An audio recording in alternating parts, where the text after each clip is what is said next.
ایک تحریک چل رہی ہے وہ اسرائیل اور امریکہ کی مصنوعات کا بائیکاٹ کرنے، یہ بھی کچھ غیرت مند مسلمان ایسی تحریک چلا رہے ہیں اور سنا ہے کہ اس کا کچھ اثر بھی ہو رہا ہے۔ اس میں ایک بات مجھ سے بار بار پوچھی جاتی ہے، وہ یہ ہے کہ یہاں پر جو فرینچائز ہیں جیسے میک ڈونلڈ ہے یا کے ایف سی ہے یا اس قسم کے جو کمپنیاں ہیں جن کے کھانے جن کی غذائیں وغیرہ بکتی ہیں، اس کے جو مالک ہیں وہ مسلمان ہیں، پاکستانی ہیں۔ البتہ چونکہ فرنچائز کا انہوں نے معاہدہ کر رکھا ہے، لہذا 5% یا 10% آمدنی کا حصہ وہ ان کمپنیوں کو جاتا ہے۔ تو اگر ان کا بائیکاٹ کیا جائے گا تو خود ان مسلمانوں کو نقصان پہنچے گا جو کہ فرنچائز لیے بیٹھے ہیں۔ تو میں اس کے جواب میں ایک بات عرض کرتا ہوں، وہ یہ کہ یہ مسئلہ فتوے کا نہیں ہے، یہ ایمانی غیرت کا مسئلہ ہے، غیرت ایمانی کا مسئلہ ہے۔ کسی مسلمان، کسی غیرت مند مسلمان کو یہ گوارا نہیں ہونا چاہیے کہ اس کی آمدنی کا 1 پیسہ بھی کسی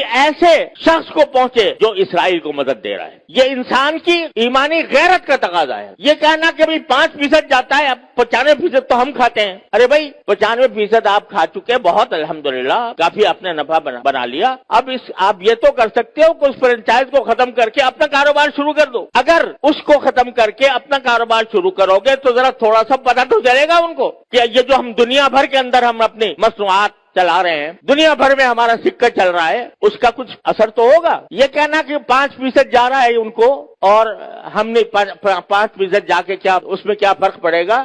آپ ذرا یہ سوچو کہ اگر کوئی میری آمدنی کا 50% نہیں 1% کسی ایسے شخص کو پہنچ رہا ہو جو میرے باپ کے قتل کی سازش کر رہا ہے، گوارا کرو گے کہ میری آمدنی کا 1% ایسے شخص کو دیا جا رہا ہے جو میرے باپ کے قتل کی سازش کر رہا ہے یا میرے قتل کی سازش کر رہا ہے؟ تو یہاں اس کو 1% اور 2% اور 5% سے ناپو گے۔ لوگ فتوے کی بات کرتے ہیں، یہ فتوے کا مسئلہ نہیں ہے، یہ ایک غیرت ایمانی کا مسئلہ ہے، اور اس غیرت ایمانی کے تحت یہ میں سمجھتا ہوں کہ کسی غیرت مند مسلمان کو اس کا اقدام نہیں کرنا چاہیے۔ لہذا یہ بھی اس کوشش کا ایک حصہ ہے۔ اور اس وقت یوں سمجھو کہ میں تو یہ سمجھتا ہوں کہ ایک لحاظ سے پوری امت مسلمہ حالت جنگ میں ہے، پوری امت مسلمہ حالت جنگ میں ہے، کیونکہ یہ حملہ صرف فلسطینیوں پر نہیں ہو رہا، معال کار اس کا اثر پورے عالم اسلام پر پڑنے والا ہے۔ لہذا حالت جنگ میں ہے۔ جب اس حالت جنگ میں ہے تو جو لوگ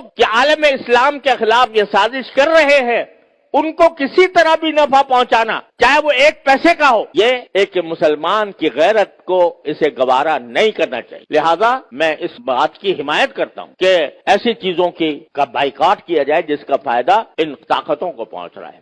تو اپنی سی کوشش کرو، اللہ تعالیٰ سے دعا جاری رکھو، کوئی وقت خالی نہ جائے جس میں اللہ تعالیٰ سے نہ مانگا جا رہا ہو، اور پھر اللہ کے فیصلے پر راضی رہو۔ پھر جو اللہ کا فیصلہ ہے وہی برحق ہے، وہ ہماری خواہش کے مطابق ہو تو برحق ہے، ہماری خواہش کے خلاف ہو تو برحق ہے۔ تو بس یہ ہے پریشانی کا علاج۔ اللہ تبارک و تعالیٰ اپنے فضل و کرم سے ہم سب کو اس پر عمل کی توفیق عطا فرمائے۔ وآخر دعوانا الحمدللہ رب العالمین۔